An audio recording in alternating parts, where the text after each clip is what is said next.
It's Sunday, the 20th of September, and I've just had the deep misfortune of seeing Matt Hancock on the television. It's enough to make you want to scream. After 6 months of bungling, 6 months of promises, 6 months of being told we're going to have a world-class testing regime, what do we see but abject failure? Yet at no point at all in this does Hancock ever admit any fault whatsoever. No, the truth is, the reason so many parts of England are now back in lockdown, and perhaps, who's to say the rest of the country within 48 hours, it's all your fault. That's right, it's your fault. Not only have you behaved irresponsibly, but despite being encouraged to go and get tests, it's now your fault because too many of you have gone to get tests, and the whole thing collapsed last week. And now we learn from the Sunday papers that if you get a positive test and you leave your house, you'll be fined £1,000. Do it again, and you'll be fined £10,000. Now look, I don't want irresponsible behaviour, but £10,000, it seems pretty draconian. But here's the worst bit. Supposing somebody who's tested positive says they've spent some time with you, and you then get a phone call from our track and trace system. Now, of course, I know that's unlikely, because hardly anybody ever gets rung by them because it doesn't work.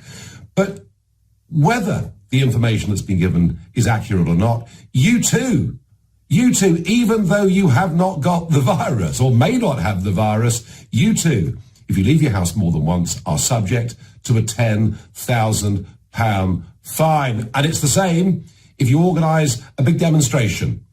Again, you could be fined £10,000. Oh, but if you want to go and desecrate the cenotaph, or vandalise Churchill's statue, or topple statues and chuck them in the dock in Bristol, or even wear paramilitary uniforms and march through the streets of Brixton, well, that's fine, because you can pretty much guarantee that nothing will happen to you.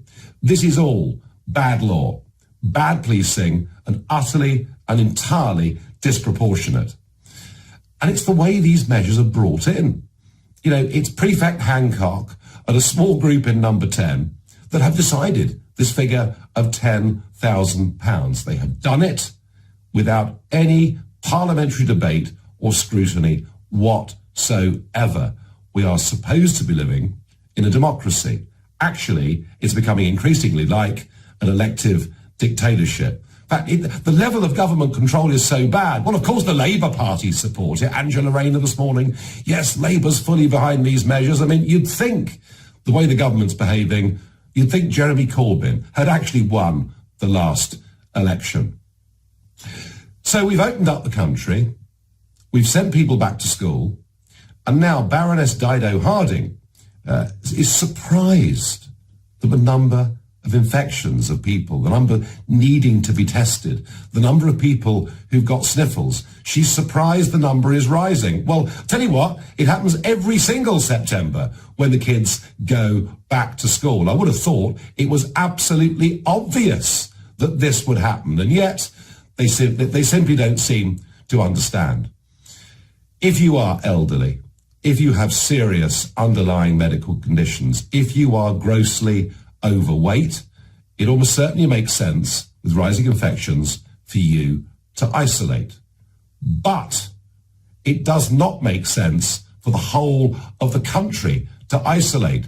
And I think we're at a point now where the cure is becoming worse than the disease itself. Just think of all those tens of thousands of cancer diagnoses that haven't happened.